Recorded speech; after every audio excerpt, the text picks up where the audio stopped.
The white hull of the USNS Mercy gleamed in the morning sun as it cut through the calm Pacific waters. Red crosses stood out boldly against the pristine surface, visible from miles away. This was by design.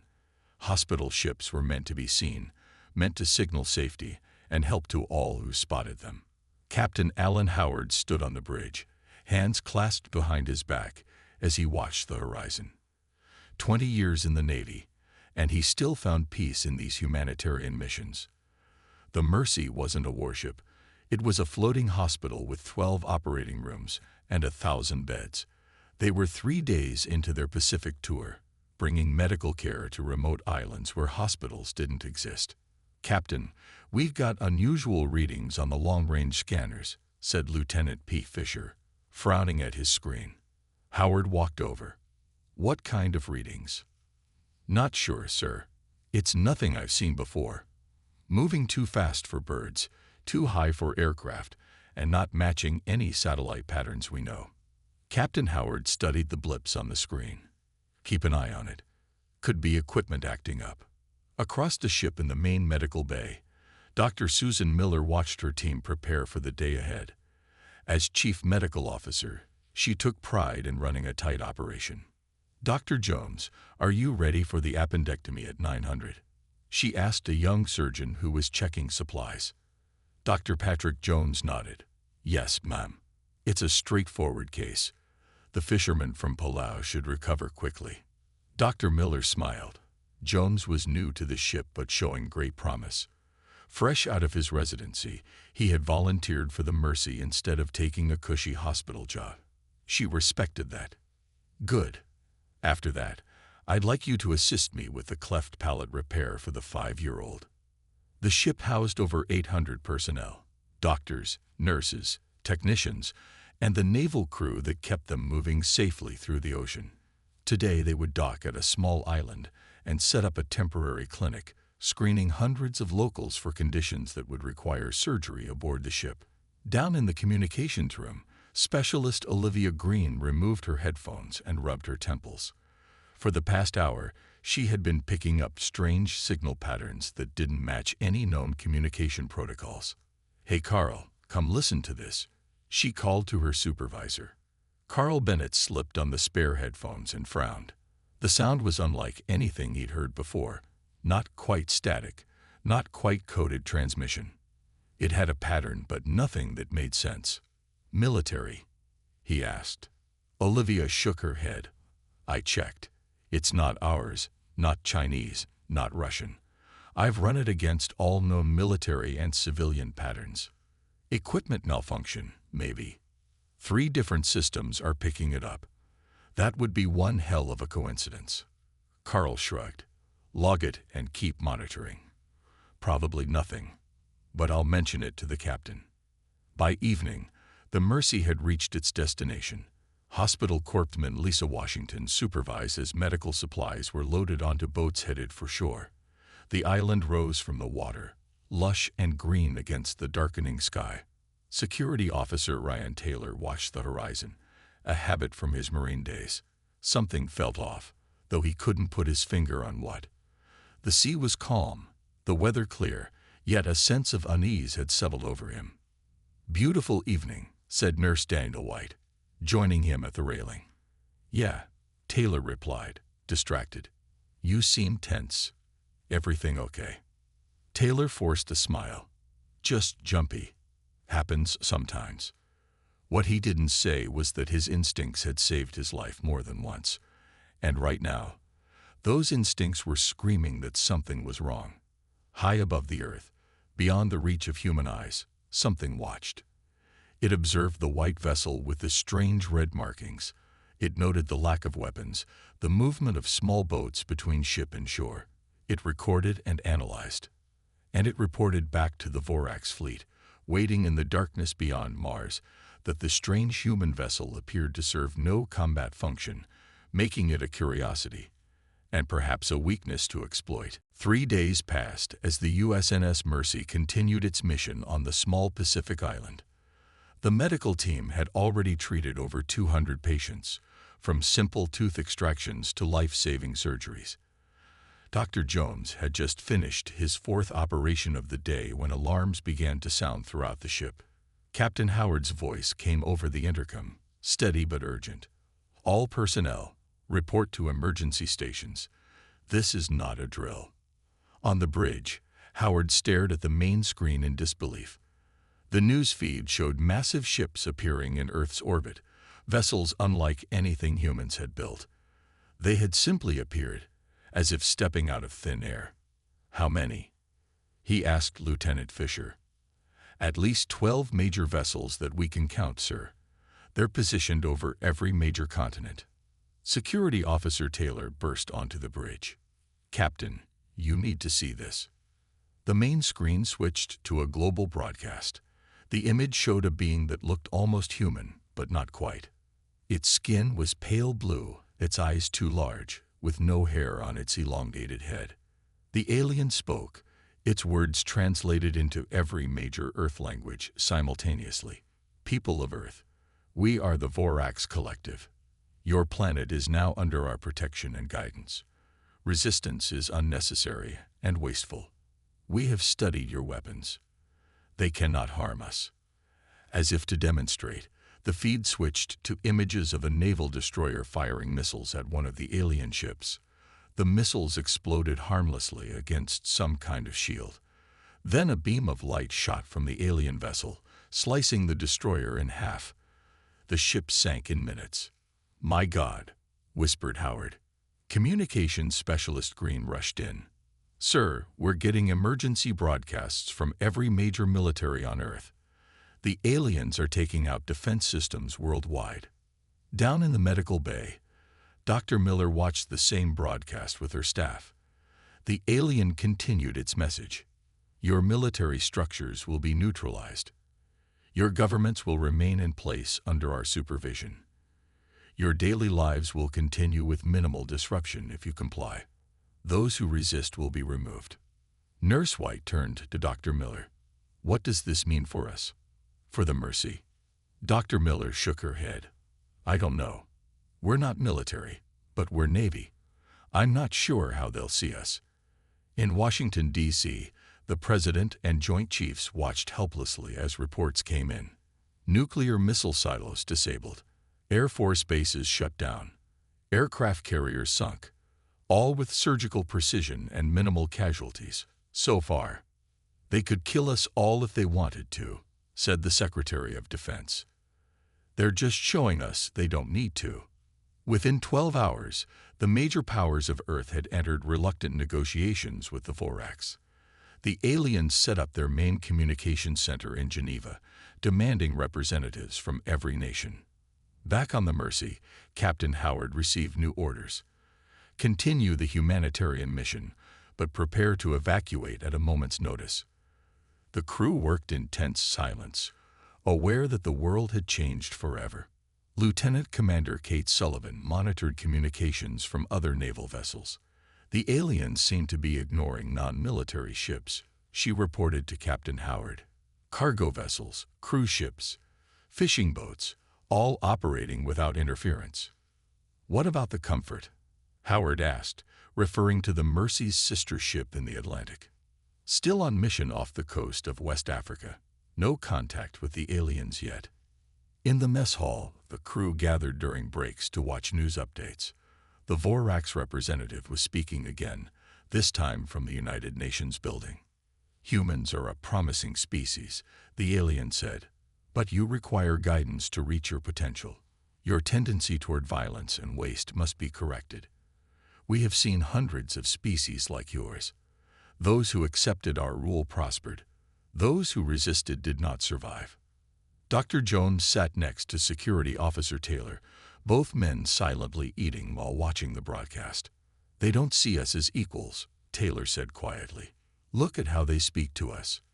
Like we're children. Or pets." Jones nodded. "The question is, what do they want from us? Nobody travels across space just to help another species." Above them, the sky darkened as night fell. But for the first time in human history, people looked up at the stars with fear instead of wonder, knowing that something had come from up there. Something powerful, something that didn't ask permission to change their world forever. A week after the Vorax arrival, the crew of the USNS Mercy continued their work with an added sense of purpose.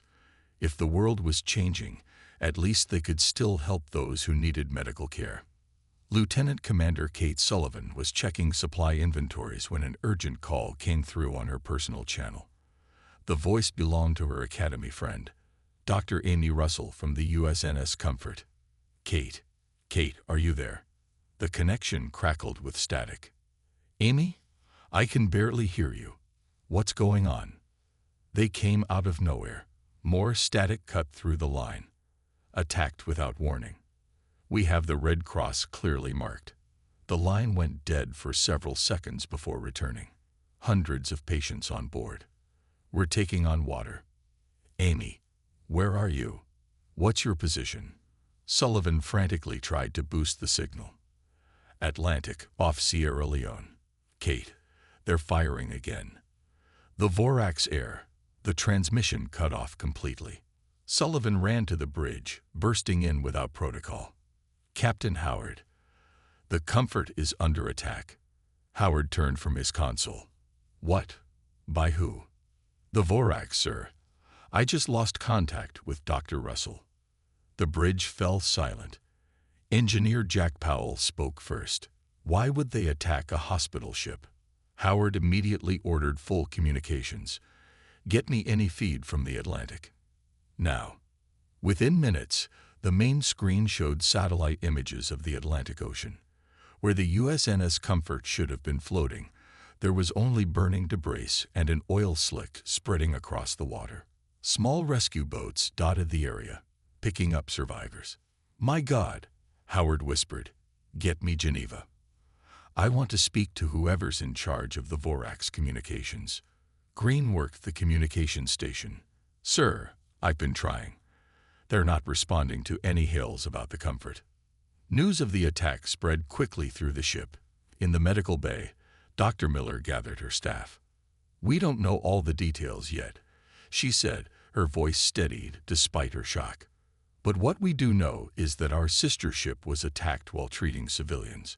Many of our colleagues and their patients are gone. Nurse White's voice shook. But why? The Geneva Convention doesn't mean anything to aliens, Dr. Jones cut in. They don't care about our rules of war. Dr. Miller raised her hand for quiet. What matters now is our mission. We have patients who need us. Captain Howard is working to get answers and ensure our safety. Around the world, news of the hospital ship attack sparked outrage. Even nations that had quickly surrendered to the Vorax demanded explanations. The aliens' response was simple and chilling.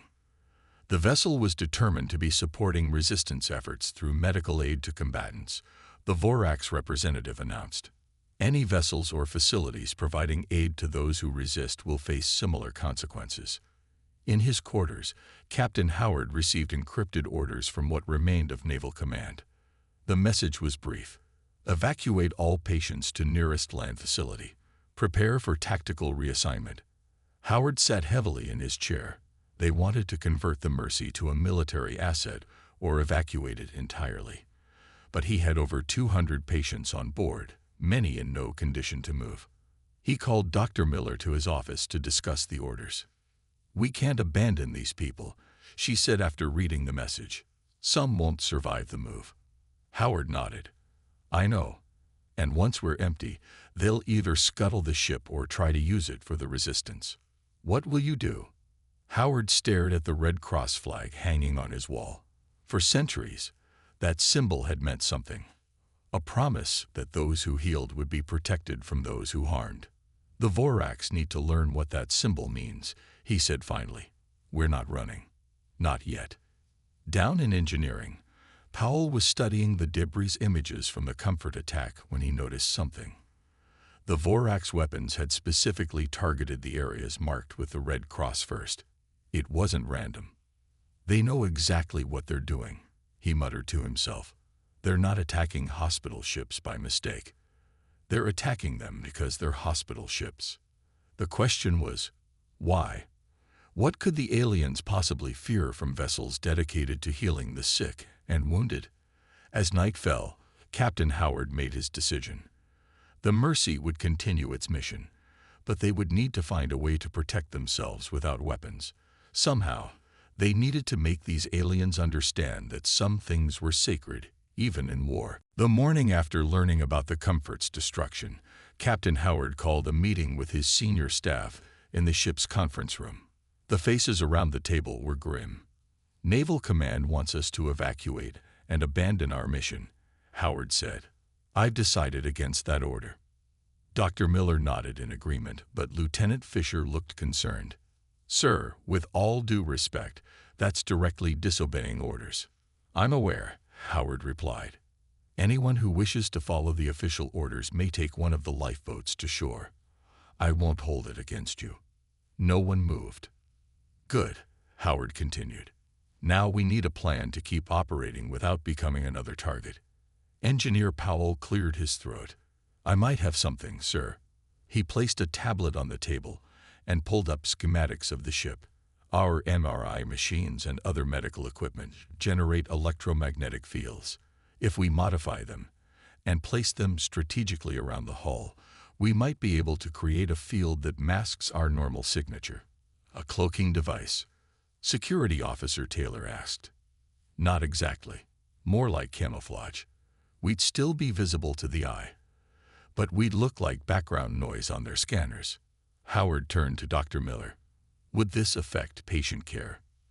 "We'd have to shut down some diagnostic equipment when the system is running," she said. "But we can work around it." "Make it happen," Howard ordered. While Powell worked with his engineering team, Hospital Corpsman Lisa Washington organized the evacuation of non-essential personnel and patients who were well enough to travel. "We're keeping only the critical cases and the staff needed to care for them," she explained to the medical team. "Everyone else goes to shore."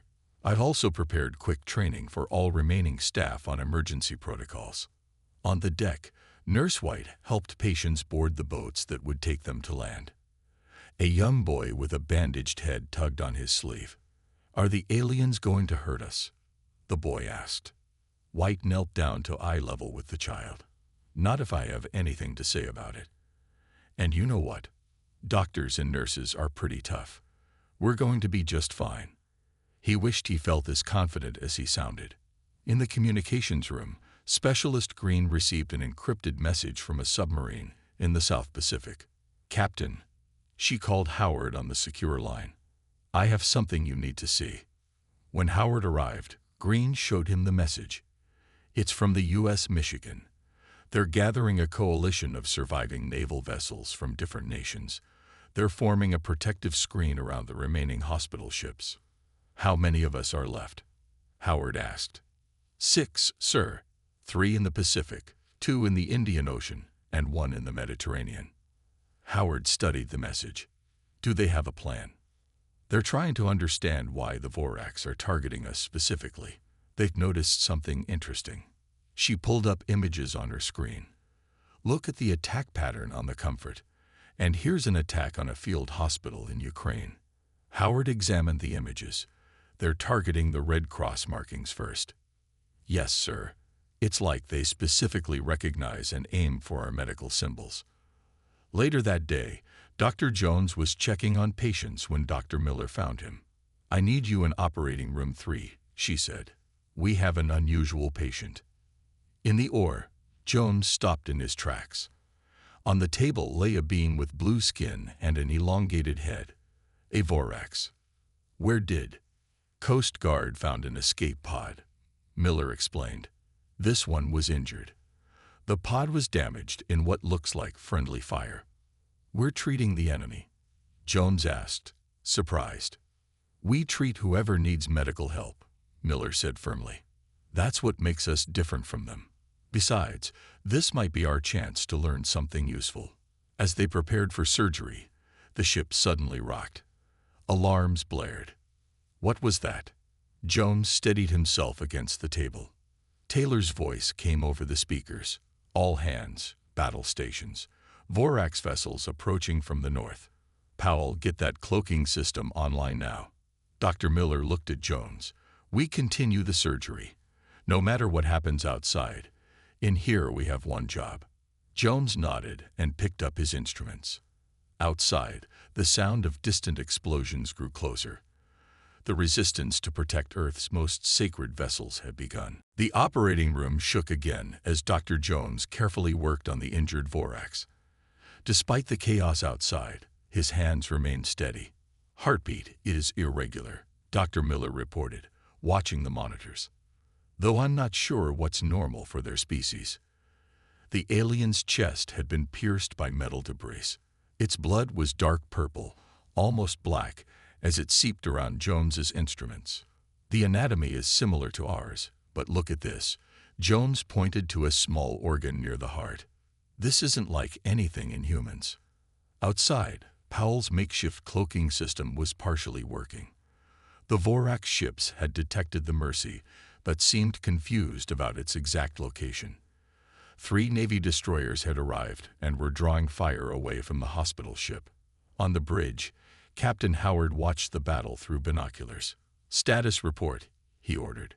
"Cloaking is at 60%, Lieutenant Fisher replied. "The Coalition vessels are buying us time, but they're taking heavy damage." Security Officer Taylor entered the bridge. "Sir, we've moved all patients to the center of the ship for protection. Lower decks 3 and 4 have been hit, but the hull is holding." In the operating room, the Vorax patient suddenly opened its large eyes. Dr. Jones stepped back in surprise. The alien spoke in a raspy voice, its words somehow translated into English. "Why save enemy?" it asked. Dr. Miller leaned closer. "We're doctors. We help anyone who needs medical care." The Vorax seemed confused. "Waste of resources. Weak units should expire." "We don't see it that way," Jones said as he continued working. "What's your name?" "Navigator Krell," the alien replied. "You repair me to extract information." "No," Jones shook his head. "We repair you because you need help." Krell watched them work with obvious confusion. Not logical. As Jones closed the final wound, he noticed something unusual in the alien's blood work displayed on the monitor. "Dr. Miller, look at these readings. Their cellular structure changes dramatically when exposed to a specific frequency of UV light." Dr. Miller studied the screen. "It's weakening their cell walls. This could be important." After stabilizing Krell, they moved him to a secure recovery room, with Nurse White assigned to monitor him. The ship had stopped shaking. The battle outside seemed to have paused. In his office, Captain Howard received the report from Dr. Miller about their Vorax patient and the discovery about UV light sensitivity. "Could this be developed into a defense system?" Howard asked. "Potentially," Miller replied. "Jones thinks it might be possible to create a non-lethal weapon that could temporarily incapacitate Vorax soldiers without killing them." Howard nodded. "That aligns with our mission better than conventional weapons." Communications Specialist Green entered with a tablet. "Sir, our Vorax patient is talking to Nurse White. I think you should see this." On the tablet's screen, they watched as White changed Krell's bandages. The Vorax was asking questions. Why use resources on weak? In Vorax Collective, damaged units are recycled. Every life has value, White explained. We believe everyone deserves care, regardless of strength or status. Inefficient, Krell said. Maybe, White smiled, but it's what makes us human. Your ships with red cross markings, Krell said. Why mark medical vessels? Makes targeting easier. White froze. The Red Cross identifies us as non-combatants. It's supposed to protect us. In Vorax teaching, healing wounded extends conflict. Medical ships priority targets to shorten war. Howard turned off the tablet. Now we know why they're targeting hospital ships. In their culture, medical care is seen as prolonging conflict. It's the opposite of everything we believe, Miller said quietly. Later that evening, Jones examined Krell's blood samples in the lab. The more he studied, the more he understood about Vorax biology. Their cells were remarkably resilient, except when exposed to specific light frequencies. This could be the key, he muttered to himself. In his room, Krell watched as patients were treated regardless of nationality or status. He saw doctors working tirelessly to save lives that his people would have discarded. Slowly, a strange feeling grew within him. Doubt about the teachings he had always believed. The ship moved silently through dark waters, its red crosses now dimmed to avoid detection. Inside, humanity's most sacred principle, the duty to heal, continued, even as outside, the war for Earth's future raged on. 3 days after treating Krell, the USNS Mercy sailed through fog-covered waters. Powell's cloaking system had been working, keeping them hidden from Vorax scanners. But luck couldn't last forever. "Captain, we have a problem," Lieutenant Fisher called from his station on the bridge. 3 Vorax ships approaching from the east. They're moving in a search pattern. Howard studied the radar. "They're looking for us. How did they find our general location?"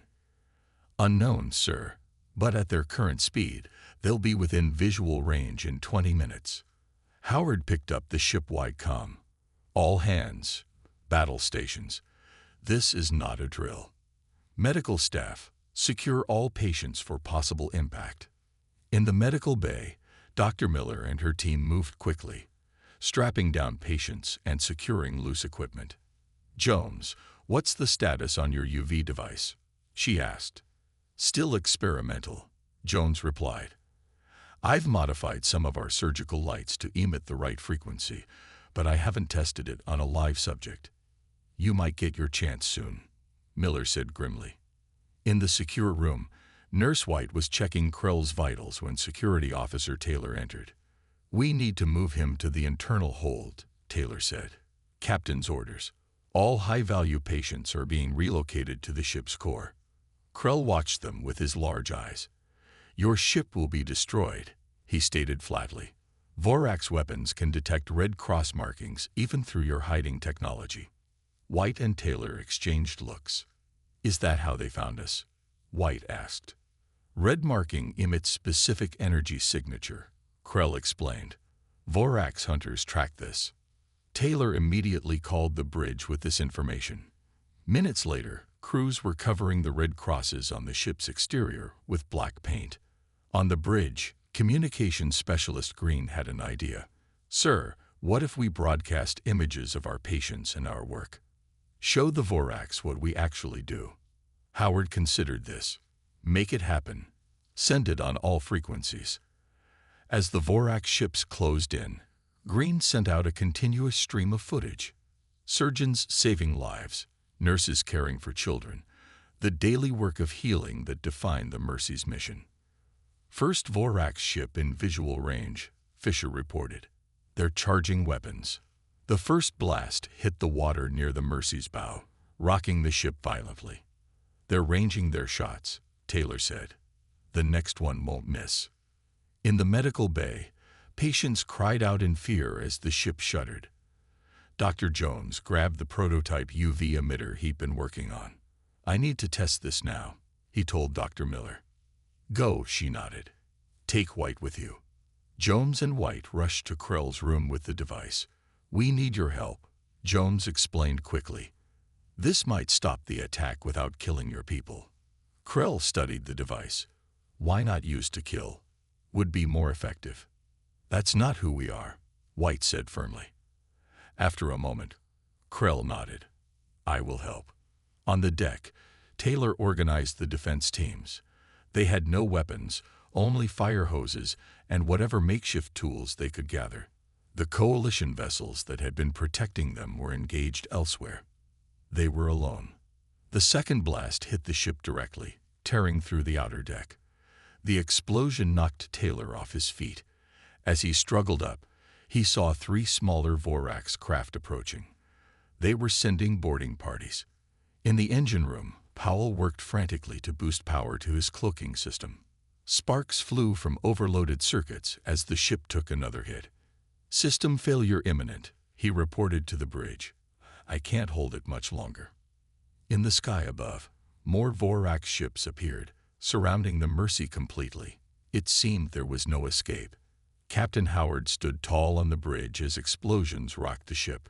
Continue broadcasting, he ordered Green, and prepare the patients for evacuation.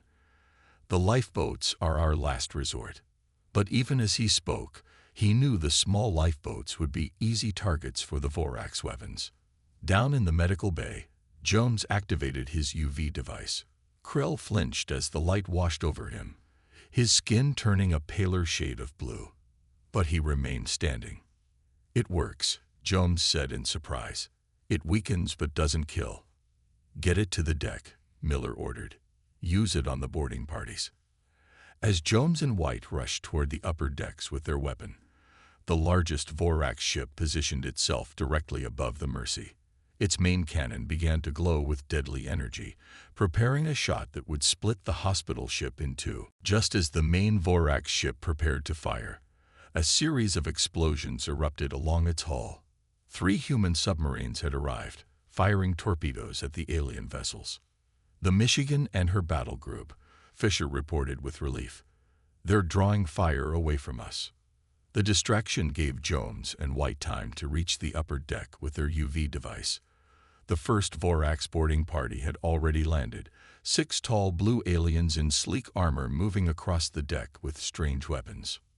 Ready? Jones asked, adjusting the device. White nodded. Now. Jones activated the UV emitter. A wave of purplish light washed over the deck. The effect on the Vorax soldiers was immediate. They stumbled, their movements becoming sluggish as if moving through thick mud. Their weapons dropped from weakened hands. It's working. White called to the security team. Move in and secure them. Taylor and his team rushed forward, using restraints to bind the weakened aliens. No shots were fired. In the medical bay, Krell watched the feed from the deck cameras with Dr. Miller. Impressive, the alien said. Non-lethal but effective. That's the point, Miller replied. We don't want to kill. We don't have to. Krell tilted his head. Strange concept, but interesting. On the bridge, Howard received a transmission from the Michigan's captain. We can hold them off for a while, but there are too many. You need to get out of here. We still have patients who can't be moved, Howard replied. Then we'll buy you as much time as we can. In the engineering room, Powell had a breakthrough. He rushed to the bridge with a tablet in hand. Captain, I've analyzed the Vorax communication signals. They use a biological component, some kind of neural link between ships and crews. How does that help us? Howard asked. Dr. Jones discovered their biology is vulnerable to certain frequencies. What if we apply that knowledge to disrupt their communications? Howard's eyes widened. Could it work? In theory, it wouldn't be permanent, but it might confuse them long enough for us to escape. Do it, Howard ordered. Powell hurried back to engineering, where he began modifying the ship's communication array to broadcast on the frequency that affected Vorax biology. Meanwhile, Lieutenant Commander Sullivan approached Howard with a daring plan. Sir, we've captured 6 Vorax soldiers. What if we show them what we actually do? Let them see our patients, our medical work, make them understand why hospital ships matter. Howard considered this. It's risky. So is doing nothing, Sullivan replied. In the medical bay, the first captured Vorax soldier was brought in on a stretcher. He had been injured during the boarding attempt. You will dissect me for information, the soldier stated, fear evident despite his attempt to sound brave. No, Dr. Miller said simply. We're going to heal you, just like we do with everyone else. The soldier looked confused as Miller cleaned his wound. Why? Because that's what we do. In another room, Krell requested to speak with the other captured Vorax. Howard approved, with security present. The conversation happened in their native language, clicks and whistles that humans couldn't understand. What did you tell them? White asked afterward. Truth, Krell replied. That humans heal even enemies. That red crosses not mark weapons but places of care. Concept new to them. Powell's disruption signal was ready. When activated, it sent the Vorax fleet into disarray. Ships moved erratically, some nearly colliding with each other as their neural communication networks experienced the equivalent of a migraine headache. "It's working," Green called out. "Their attack pattern is breaking up." Howard seized the moment. "Green, broadcast on all frequencies. I want every Vorax ship to see what's happening in our medical bay right now." Green activated all cameras in the medical areas. The feed showed doctors treating injured humans alongside Vorax soldiers. It showed nurses comforting frightened patients of both species. It showed what humanity's Red Cross truly meant. Sullivan watched the Vorax ships on the radar. "They're holding position, sir. Not attacking, not retreating. Just watching." "Keep broadcasting," Howard ordered. "And prepare a team. We're going to take this message directly to their command ship." "Sir," Sullivan looked shocked. "They need to understand what we stand for," Howard said firmly. "And sometimes the only way to make someone understand is to show them face to face." As the Mercy sailed forward under the watchful eyes of the confused Vorax fleet, a small team prepared for the most daring mission of all, to bring humanity's most sacred principle directly to the heart of the enemy. A small team from the Mercy boarded a medical transport vessel with the Red Cross clearly painted on its sides. Captain Howard led the mission, accompanied by Dr. Miller, Lieutenant Commander Sullivan, and to everyone's surprise, Krell. "Are you sure about this?" Howard asked the alien as they prepared to launch. "Yes," Krell replied. "My people must understand, must see truth with own eyes." The transport vessel moved slowly toward the massive Vorax command ship. No weapons fired at them. The disruption signal had bought them this small window of peace. "They're opening a docking bay," Sullivan reported, her hand steady on the controls despite her fear. Inside the Vorax ship, they were met by armed guards. Howard stepped forward, hands empty. "We come to speak with your leader," he said clearly. "We bring no weapons."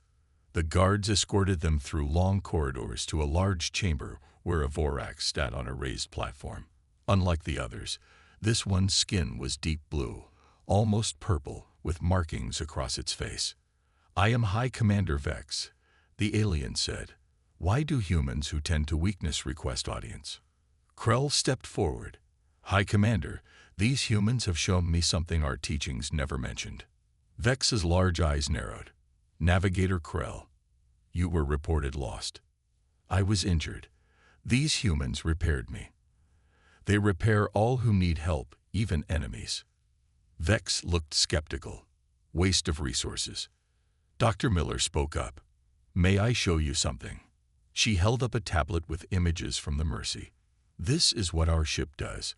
We heal the sick and injured, no matter who they are." The images showed surgeries, recoveries, children being treated alongside adults, and now, Vorax soldiers receiving the same care as humans. "Your battle strategy makes no sense," Vex said. "Why heal those who fight against you?"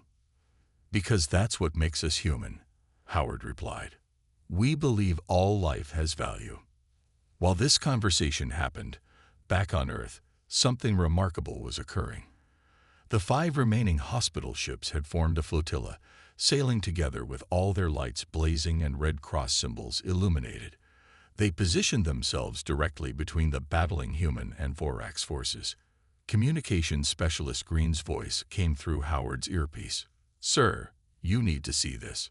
On a screen in the chamber, they watched as hospital ships from around the world placed themselves in harm's way, creating a line that separated the fighting forces. "What is this?" Vex demanded. "It's a statement," Howard explained. "Those ships contain no weapons, only doctors and medical supplies. They're saying that healing is more important than fighting." Krell stepped closer to Vex. "I have witnessed their ways. They treated me as equal to their own kind. This is strength we do not understand." Vex went silent, studying the images. Then a communication came through. A group of Vorax ships had broken formation and were positioning themselves protectively around the hospital ships. "What is happening?" Vex demanded of his officers. "Commander, it's the ships whose crews were treated by humans," an officer replied. They refused to fire on the medical vessels. They're protecting them. Impossible, Vex whispered. Dr. Miller spoke softly. Those crew members saw something they never expected: compassion from an enemy. It changes how you see the world. Howard stepped forward. High Commander, we didn't come here to surrender or to fight. We came to show you that there's another way. Our strength isn't in our weapons. It's in our ability to care for one another, even those who would harm us. Vex stood, towering over the humans. For a long moment, silence filled the chamber. Then he gave an order in the Vorax language. Krell's eyes widened. He has ordered all ships to cease fire on vessels with red cross markings. It wasn't total peace. It wasn't the end of the invasion. But it was a beginning. 3 days later, negotiations began between Earth governments and the Vorax Collective. Krell served as a mediator, having seen both sides.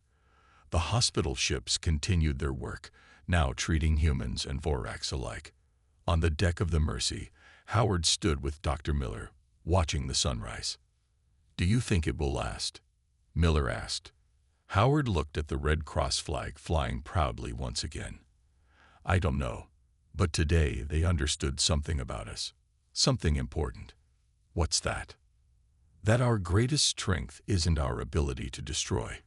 It's our commitment to heal. And that's something worth protecting, on Earth and across the stars." Above them, in orbit, Vorax ships kept watch, but none aimed their weapons at the vessels with red crosses sailing the blue waters of Earth.